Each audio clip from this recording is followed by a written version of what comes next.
쉽게 뜯어먹는 이슈 토크 정치킨, 오늘은 전주를 찾으신 민주당의 김부겸 선대위원장 만나보겠습니다.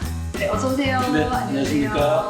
원래 저희 프로그램이 치킨을 먹으면서 정치를 좀 치킨처럼 쉽게 국민들이 접할 수 있게 해보자라는 취지인데 시간이 많이 없으셔서 네. 오늘 치킨을 오늘 한번 준비는- 시장 행사 나가면 치킨을 좀 몇 마리 뜯도록 하겠습니다. 아, 오늘 전주 어떻게 오셨어요? 예, 우선 전국에 있는 10명의 후보자들이 자신들의 총선 임하는 자세를 밝히는 출근 시간을 격려도 하고 그분들에게 좀 부탁도 드리고 하려고 했습니다.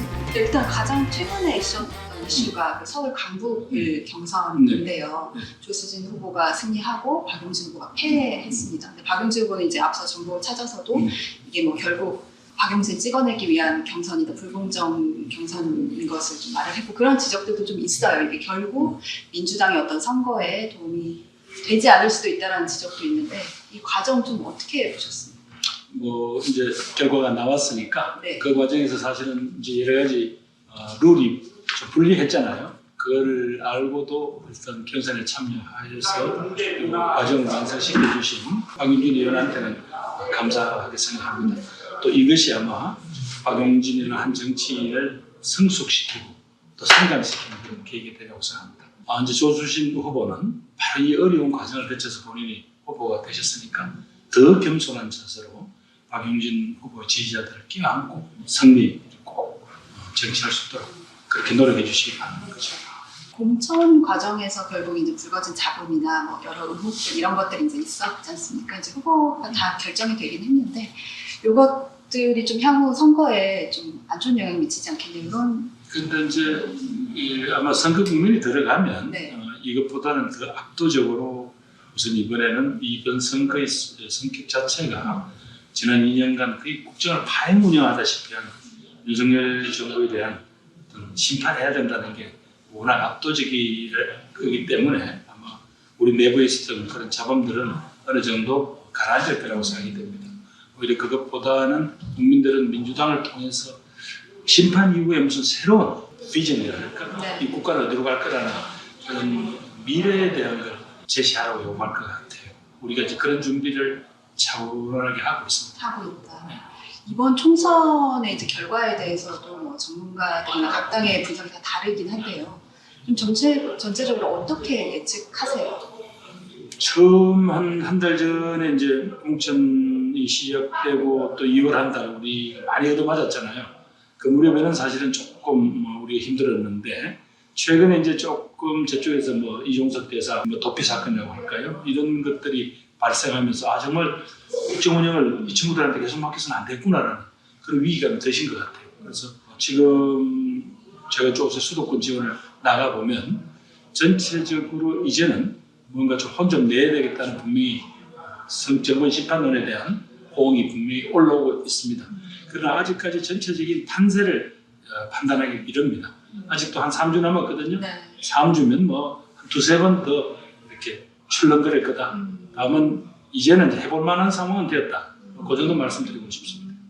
해볼 만한 상황은 되었다라고 하셨는데 이걸 이제 뭐 더 올리기 위해서 어떤 점이 그러니까 이제 저희들은 기본적으로 어떻게든 의회 권력 자체가 윤석열 정부의 독주를 견제할 만한 정도의 권력은 그런 정도의 힘과 숫자는 저희들한테 주시라고 이제 요청을 드릴 거고요. 또 그 과정에서 이제 저희들도 또 뭐 국민들로부터 또 뭐 질책을 받을 일이 또 발생할 수도 있잖아요. 그럴 때는 빨리 겸손하게 저희들이 사과드릴 건 드리고 또 저희들한테 힘을 모아야 되는 이유를 다시 한번 호소드리고 그렇게 해나갈 자체입니다. 조국 혁신당의 그 호남에서의 지지율 상승세가 좀 심상치 않은데요. 그러니까 일부 여론조사에서는 비례정당 지지율이 40%를 넘기면서 더불어민주연합보다 또 많이 나오는 조사들도 있더라고요. 이거는 원인이 어디에 있다고 보세요? 한 두 가지라고 보는데요. 네. 하나는 뭐 저희 민주당에 대해서 조금 정신 차려라라고 하는 채찍인 것 같고요. 또 하나는 그동안 더불어민주연합은 후보 명단이 발표가 안 되니까 대국민적인 메시지를 낼 수 있는 사람이 없었어요. 그래서 아마 어느 당이 민주당하고 말하자면 연합을 하는 세력인가 이 문제도 또 불분명했잖아요. 이제는 분명한 거는 민주당과 시민사회가 함께 만든 어떤 정치연합 세력은 더불어민주연합입니다. 이제 더불어민주연합에 대한 어떤 기대할 만한 그 인물들도 이제 속속 나와서 국민들을 만날 거고요. 네. 그런 점에서 분명히 윤석열 정부의 독주를 견제해야 된다는 측면에서는 뭐 저희들이나 조국혁신당이 같은 정치적 입장을 취하고 있지만 분명한 것은 현재 더불어민주당과 더불어민주연합이 더 다수당이 되어야만 의회 권력을 저희들이 가져올 수 있습니다. 총선 당시의 의석의 숫자가 입법부 구성을 주도권을 쥐게 되거든요. 그래서 이 문제에 대해서 조금 우리 민주당 지지자들께서 민주당에 대한 채찍은 채찍값 치시더라도 이 문제에 대해서는 오해가 없으셨으면 좋겠습니다. 근데 조국혁신당은 이제 민주당을 견인하겠다, 그러니까 소위 범민주 세력의 범위를 넓히겠다 이렇게 말을 하고 있는데, 그 문제에 대해서는 판단을 해주시겠지만 아까 말씀드린 대로 의석수라는 것은 기본적으로 민주당과 민주연합, 더불어민주연합과의 이제 말하자면 의석 배분을 통해서 입법부 구성권을 갖는 거거든요. 아무리 그분들이 좋은 의도를 갖고 있다 하더라도 조국혁신당은 별도의 정치 조직이기 때문에 거기에다가 뭐 힘을 보태야 이럴 수는 없습니다. 입법부 구성에서는. 그래서 거기서 민주당과 더불어민주연합이 일당이 되어야만 윤석열 정부를 견제할 수 있죠. 조국혁신당의 그 돌풍이랄까요? 이게 결국 민주당의 선거에는 도움이 된다고 보세요? 아니면 도움이 된 측면도 분명히 네. 있고요. 또 지금은 아까 말했던 민주당 지지하시는 분들 중에서 여러 가지 혼란이 발생하고 있으니까 좀 긴장도 되고 그러네. 사람들이 실망하고 있던 에너지에 결국은 윤석열 정부를 심판하지 않고 이 국면을 어떻게 돌파하겠냐라는 데 대한 국민적 에너지를 끌어올리는 역할이 있다는 건 분명히 인정합니다. 그럼 이제 호남 민심에 대한 얘기를 좀 해보고 싶은데, 그러니까 호남이 민주당의 텃밭인 것도 분명하고 윤석열 정권에 대한 심판 여론이 높은 것도 분명한데요. 근데 지난 지방선거에서는 사실 이제 투표율이 뭐 역대 최저였고, 이게 결국 뭐 민주당에 대한 실망감, 이반 민심들도 좀 있지 않았냐라는 분석들도 있었거든요. 호남 민심 좀 어떻게 파악하고 계신가요? 분명히 지난번에 사실은 170석 이상 되는 거대 정당에 지지를 해주셨는데 지난 4년간 성적표는 그렇게 만족스럽지 못하다라는 그런 실망도 있으신 것 같고, 특히 사실은 지난 한 30년간 저희들은 정말 헌신적으로 도와주셨잖아요. 그래서 저희들이 제대로 답을 못 드렸다는 데 대한 안타까움과 부끄러움이 있습니다. 그건 사실이죠. 그럼에도 불구하고 사실은 대한민국이라는 전체의 모습을 봤을 때 이 전북 도민들이 보여주신 그 지지와 그분들이 기대하는 가치와 대한민국의 미래 모습에 대해서는 분명하시죠. 이 공동체가 민주주의라는 어떤 그런 가치 위에 또 더불어 함께 사는 사회를 만들자. 그리고 나아가서는 결국은 정말 평화의 한반도를 한번 만들어보라 라는 그런 전북 도민들의 에너지가 이렇게 모여서 저희들한테 이렇게 헌신적 지지를 해주셨는데 하나는 저희들이 부족했고, 그러면서도 좀 더 한번 새로운 계기를 만들어보라. 특히 지금 시기가 워낙 윤석열 정부가 지난 2년 동안 한 걸 보시고 기가 막히잖아요. 도망공 관련 이 도민들을 그냥 한글이 무시했잖아요. 이런 부분들에 대해서 한 번만 더 고민해 주시라. 저희들이 조금 더 정치하고 그렇게 말씀드리셨습니다. 전북 지역 이제 10명의 후보들과 같이 발대식도 하셨는데, 호남 지역에서 변화의 요구가 있었던 게 사실이고 새 인물에 대한 요구도 늘 있는 것 같아요. 근데 이제 결국 현역들 공천된 경우가 많고 올드보이, 소위 올드보이들이 공천이 됐고, 이런 과정에서 좀 새 인물에 대한 요구는 그러니까 호남에서의 혁신이 이루어져야 하는데 그런 점은 좀 부족한 게 아니냐라는 지적도 나왔거든요. 제가 함부로 평가할 수는 없지만 네. 뭔가 이번에 그 전북 홀대를 당해보니까 우리도 좀 정치적 비중 있는 인물들을 좀 키워야 되겠다. 물론 어떤 정치적 혁신도 중요한 가치지만은 한 지역 자체를 거의 짓밟듯이 하고 내팽개치듯 하는 이런 국정 운영에 대해서는 분명히 제동을 걸어줘야 되지 않느냐. 그런 데 대한 기대가 노련한 정치인들도 또 선수가 높은 정치인들도 이번에 불러낸 게 아닌가. 그러면서도 또 여기 또 새로운 인물도 또 나오게 됐잖아요. 그런 것 같다는 생각입니다. 그 선거 과정에서도 계속해서 그 호남 정치 존재감 이런 얘기가 많이 나왔던 것 같아요. 많이 약화됐다 과거에 비해서. 이 부분에 대해서 좀 어떻게 보시나요? 전북이나 호남에서 배출된 김대중 대통령, 김원기 의장님, 뭐 이런 임채정 의장 이런 분들 보면 그분들은 단순히 뭐 그분들의 무슨 지위가 대통령이 됐다 국회의장이 됐다 이런 게 아니라 정책이 있으셨거든요. 대한민국 전체를 바라보시고 거기서 갈등을 조정하고 어떻게 다음 걸 마련하라든가 이런 것들을 이렇게 제시하셨어요.